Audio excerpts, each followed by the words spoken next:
Oi, turminha, vamos lá? Começando agora a nossa aula de ciências, eu vou pedir para vocês abrirem o módulo na página 160, ou melhor, já podem abrir as duas páginas, 160 e 161.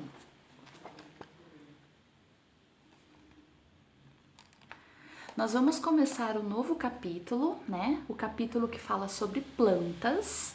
E por que eu pedi para vocês abrirem essas duas páginas? Eu gostaria que vocês observassem a imagem, né? Que é claro que em sua grande maioria, o que nós vemos aqui? Plantas, né? Árvores. Então, olha só, plantas no alto de prédios. Aqui, acompanhem comigo aqui, ó, página 160. Plantas no alto de prédios e em suas paredes? Sim, isso é possível. Além dos parques e das praças, algumas cidades incentivam a criação de áreas com plantas, inclusive nas suas construções. As plantas não apenas deixam os ambientes mais bonitos, como também são essenciais para a manutenção da vida na Terra, né? Lembram que num outro momento nós já conversamos sobre isso, que as plantas elas purificam, né, o nosso ar, porque elas produzem oxigênio. Então, as plantas elas são muito importantes na nossa vida. Então, olha só, esse lugar aqui é um lugar muito bonito, um lugar rico em verde, quer dizer, rico em plantas, né? Então, olha só, vamos prosseguir para a página 162. Nós vamos estudar nesse capítulo as plantas. Então, na página 162, eu gostaria que vocês acompanhassem a leitura com a tia Cris. Então, vamos lá. As plantas podem ser encontradas não só no solo, pessoal, na água, no solo ou sobre outras plantas. E elas apresentam a maior variedade de formas, cores e tamanhos. Peguem o marca-texto, vamos grifar aqui esse primeiro parágrafo, que é muito importante, tá? Primeiro parágrafo aqui, vamos grifar. Continuando, nos jardins botânicos podemos encontrar diversos tipos de plantas. Vamos fazer um passeio por um desses jardins e conhecer alguns desses seres vivos. Então, olha só. Nas páginas 162 e 163, nós temos alguns exemplos de plantas, tá? Uma delas é o cajamirim. Observem aqui como é o cajamirim. E aí depois vocês podem ler aqui as informações, tá? Como é o caule. A mesma coisa é a dioneia aqui, ó. São plantas que elas não são muito comuns no nosso dia a dia. Assim como a vitória régia. Não é em qualquer lugar que nós vemos uma vitória régia. Observe como é a vitória régia. Agora, a bromélia, olha só como é a bromélia. Então, vocês podem ler também com calma aqui as informações desses seres vivos, né, desses tipos de plantas. E aí, vamos prosseguir para a página 164, que diz assim: Jardim Botânico do Rio de Janeiro. Eu vou falar um pouquinho para vocês sobre o Jardim Botânico. Ele é um lugar muito importante, né?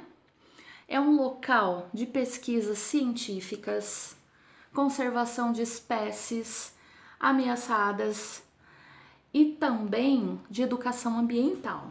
Conhecer um pouco da riqueza das plantas que existem em nosso país e em outros lugares do mundo nos faz refletir sobre a beleza desses seres vivos que fazem parte das nossas vidas, né? E aqui então nós temos, olha só, uma foto do Jardim Botânico lá no Rio de Janeiro. É um lugar muito importante, como eu já falei para vocês, né? Acabei de ler essas informações. E aí, o que nós temos aqui em cima? Olha só. Os primeiros jardins botânicos foram criados, sabe onde, pessoal? Na Europa. No século XVI, ou seja, há muito tempo atrás. E eles foram criados com o objetivo de estudar plantas medicinais, plantas que poderiam ser usadas no tratamento de doenças. No Brasil, existem diversos jardins botânicos. Um deles, muito importante e bastante conhecido, é o Jardim Botânico do Rio de Janeiro, que é esse aqui que eu li para vocês, né? Que eu expliquei primeiro para vocês entenderem. E um dos que mais se destaca. Então, olha só, o Jardim Botânico do Rio de Janeiro, sabe quando ele foi criado? Em 1808. Nós estamos no ano de 2020, então imaginem quanto tempo faz que esse Jardim Botânico existe. Com o objetivo de cultivar espécies de plantas de outros locais do mundo, plantas como baunilha, canela e pimenta tinham grande importância econômica na época e eram cultivadas, sabe onde? No Jardim Botânico. Então, olha só. Em 1882, vejam, o Jardim Botânico do Rio de Janeiro, ele foi criado em 1808. Essa foto aqui é de 1882. Vejam que a foto nem é colorida. Lembra que nós aprendemos? Que antigamente não existia máquinas, né, fotográficas, impressoras, que imprimiam, no caso, né, as imagens coloridas. Então, ou elas eram branco e pretas, ou elas tinham essa tonalidade amarelada. Essa foto aqui é o mesmo Jardim Botânico, olha só. Essa foto aqui, ela é mais recente. Foi tirada no ano de 2016, fazem 4 anos. Então, imaginem, é um lugar muito bonito e muito importante pra gente, né? Então, continuando, página 165. As plantas e os outros seres vivos. Eu vou ler aqui para vocês, pessoal, é uma lenda, tá? Uma lenda indígena sobre o Guaraná. Acompanhe comigo, tá bom? Acompanhe a leitura. Numa aldeia indígena, um casal teve um filho muito bonito, bom e inteligente. Era querido por toda a tribo. Por isso, Jurupari, seu pai, começou a ter raiva dele, até que um dia transformou-se em uma cobra, permanecendo em cima de uma árvore frutífera. Quando o menino, ainda criança, foi colher um fruto desta árvore, a cobra atirou-se sobre ele e o mordeu. Sua mãe já o encontrou sem vida. Ela e toda a tribo choraram muito. Enquanto isso, um trovão rebombou. Vocês sabem o significado dessa palavra? Geralmente, o significado de algumas palavras que são desconhecidas, elas vêm, pessoal, no finalzinho da página, tá? Então, rebombou, ela significa que fez um barulho muito forte. E um raio caiu junto ao menino. Então, a Índia, mãe, disse: é Tupã que se compadece. Vocês sabem o significado da palavra compadece? Significa que tem piedade, tem dó. Então, é Tupã que se compadece de nós. Plantem os olhos de meu filho, que nascerá uma fruteira que será a nossa felicidade. Assim fizeram dos olhos do menino e nasceu o guaraná. O guaraná, vocês costumam, né, às vezes tomar em forma de refrigerante, mas o guaraná, ele é uma fruta.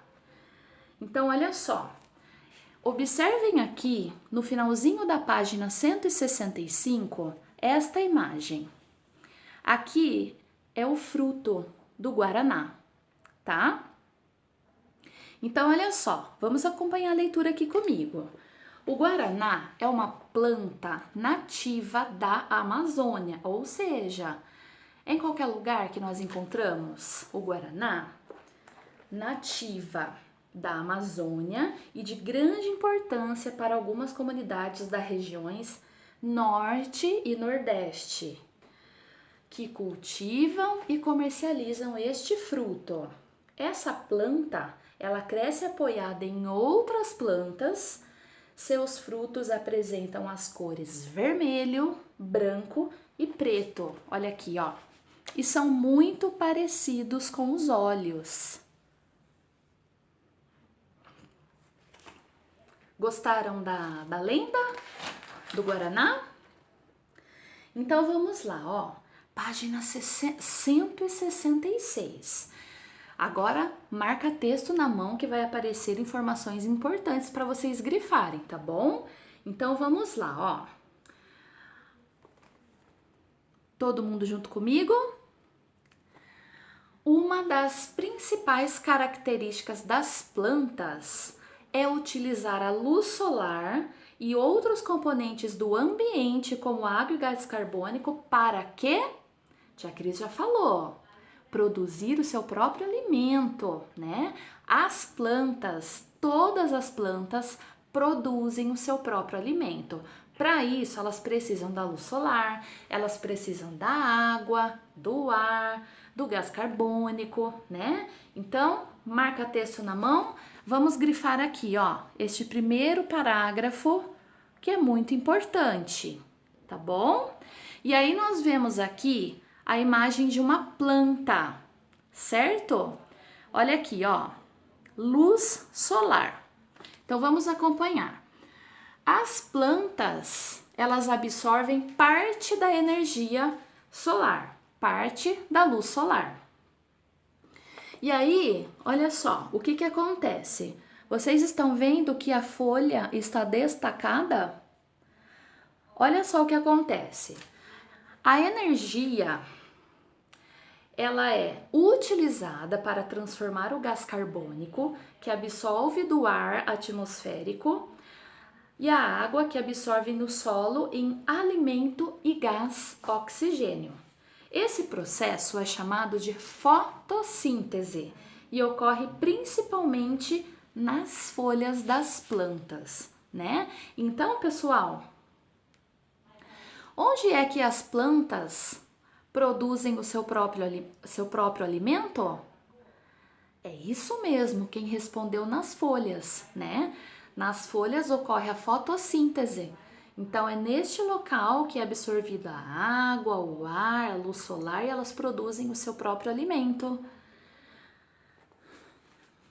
Além de produzirem seu próprio alimento, as plantas servem de alimento para os animais, né? E também para outros seres vivos, como as vacas, que se alimentam da grama. Já o guaraná, por exemplo, é consumido pelos seres humanos na forma de pó ou em produtos como bebidas. Então, nós temos aqui, ó, os animais, no caso as vacas, se alimentando da grama. Vamos continuar? Página 167. Acompanhem comigo a leitura, tá bom? Eu estou fazendo a leitura e já fazendo as explicações. Quando um animal se alimenta de uma planta, parte da energia da luz solar acumulada na planta por meio da fotossíntese. O que é a fotossíntese mesmo? É a produção do alimento que a planta realiza, tá? A planta produz o seu próprio alimento.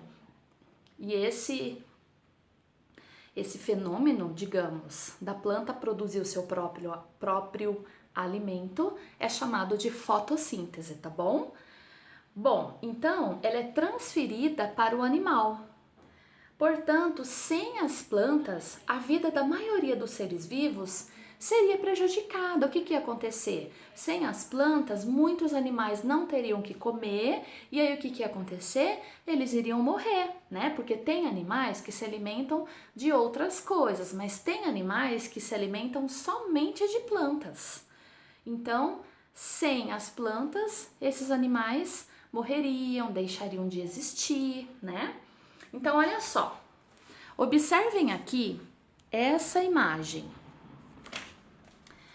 O capim é uma planta que serve de alimento para a capivara. Então, nós temos aqui, ó, o capim. A capivara é um animal que se alimenta do capim. E aí, a onça-pintada é um animal que se alimenta da capivara, tá? Então, olha só o que acontece. Sem o capim, a capivara teria pouco alimento. Com pouco alimento, a capivara poderia morrer. Sem a capivara, a onça-pintada teria alimento? Não, não tendo alimento, ela também poderia morrer. Além de servir de alimento, as plantas ajudam na produção do oxigênio, que é utilizado na respiração de muitos seres vivos. Vamos grifar isso aqui que é importante? Nós já aprendemos num outro momento, mas vamos grifar para a gente não esquecer. Então aqui, ó. Além de servir de alimento, nós vamos sublinhar com o marca-texto todo esse parágrafo. Além de servir de alimento, as plantas ajudam na produção do gás oxigênio atmosférico, que é utilizado na respiração de muitos seres vivos. As plantas também protegem o solo da chuva e do vento, impedindo que o solo seja desgastado. Além disso, oferecem abrigo a diversos seres vivos, como o pica-pau, por exemplo, ó. Então vejam, pessoal, quantas funções importantes a planta tem. Então, ela produz oxigênio para ajudar na nossa respiração, ela serve de alimento para outros animais, ela serve de abrigo para alguns animais. Então, as plantas são muito importantes. Por isso que a gente tem que preservar, né? E cuidar sempre.